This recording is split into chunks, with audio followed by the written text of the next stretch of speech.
नारायणकै धुनी आए नारद मुनि आए नारद मुनि आए नारायणकै धुनी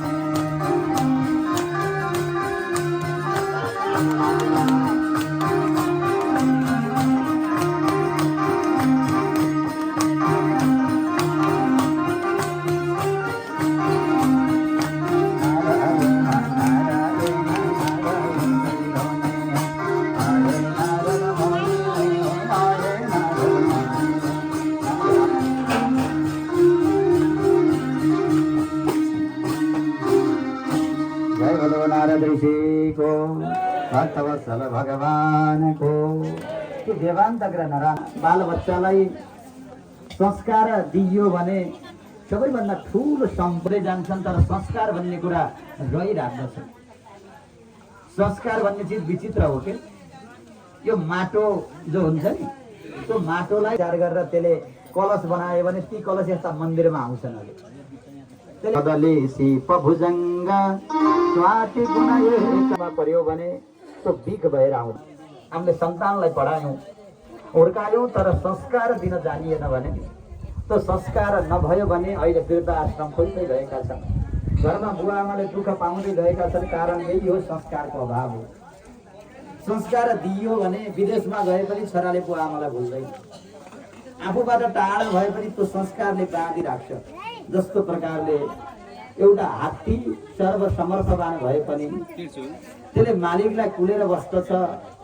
ठुला ठुला वृक्ष झलाउन सक्ने, ठुला ठुला घरलाई भत्काउन सक्ने त्यो हात्ती पनि मलाई मालिक कथेर आउला माउते कथेर आउला र मलाई खाउला भनेर त्यो सानो साङ्लामा बाँधिएर बस्छ। चाहेको भए साङ्लो छिदाल्न सक्दैन र हात्तीले सक्छ नि।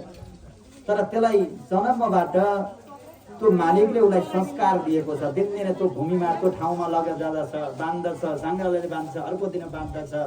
जुन बाँधेको कारणले उसलाई संस्कार यस्तो बन्छ कि आफू सर्वसमर्थवान भए पनि त्यसलाई छिडाल्दैन। त्यसै कारणले संस्कार भन्ने कुरा, सङ्गत भन्ने कुरा सबैभन्दा ठुलो कुरा हो।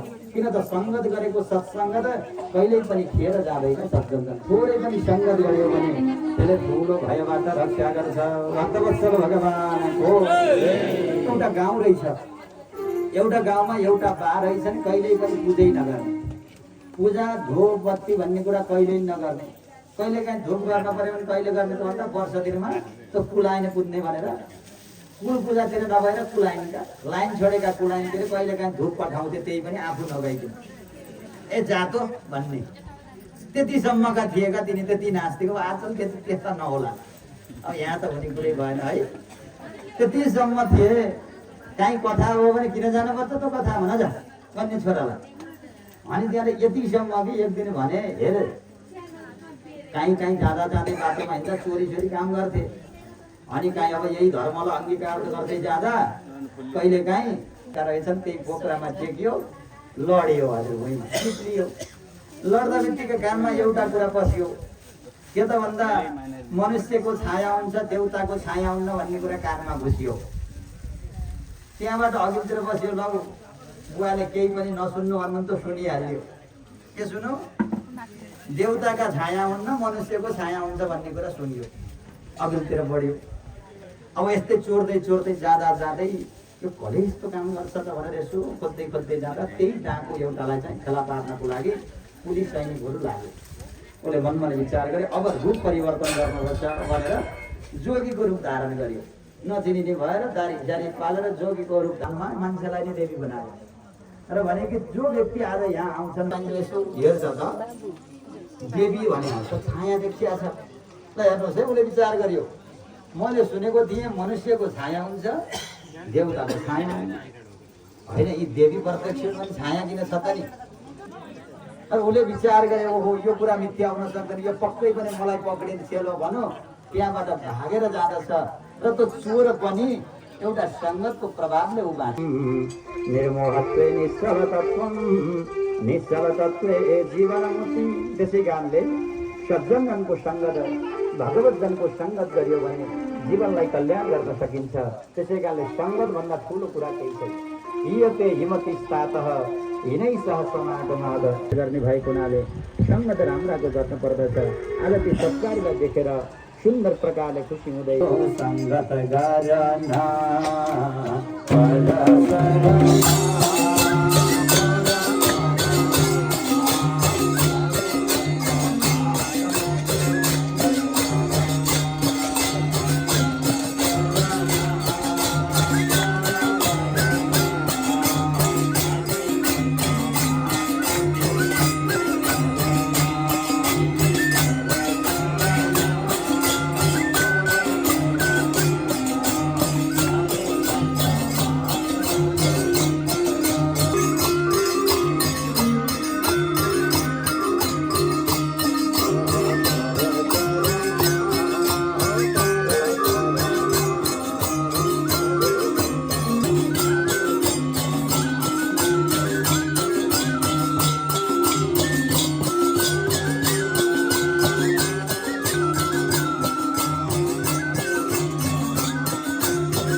बसेर ओम नमः शिवाय ओम नमः शिवाय ओम नमः शिवाय यो मन्त्रलाई जप्दै जप्दै जाँदछन्।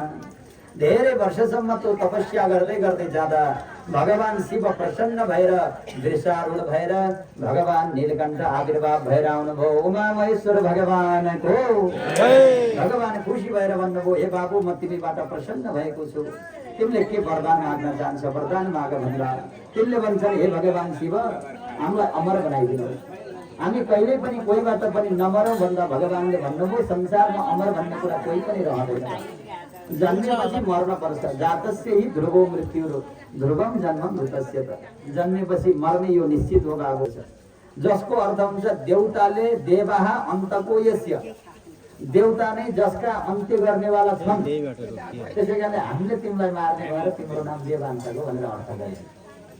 ल हेर्नुहोस्, एउटा शब्दबाट कति धेरै अर्थ निस्किन्छ रहेछ भने सोक्युम कम्प्युटर बोल्दाखेरि आई नो दिस भन्यो भने के भन्छ त उल्टो फल लाग्छ।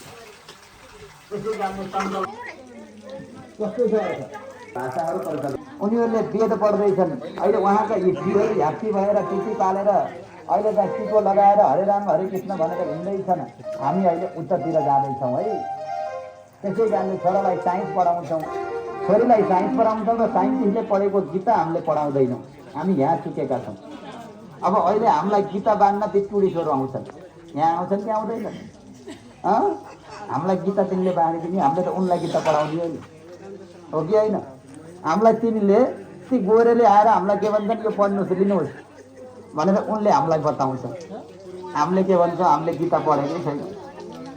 यतिसम्म सज्जन झन् साइन्सका पिता जसलाई अल्बर्ट आइन्स्टाइन भनेर जानिन्छ, उनले मोडर्न साइन्सको पेज नम्बर 26 मा के बताएका छन् भने, when I read the Bhagavad Gita and reflect about how God created this universe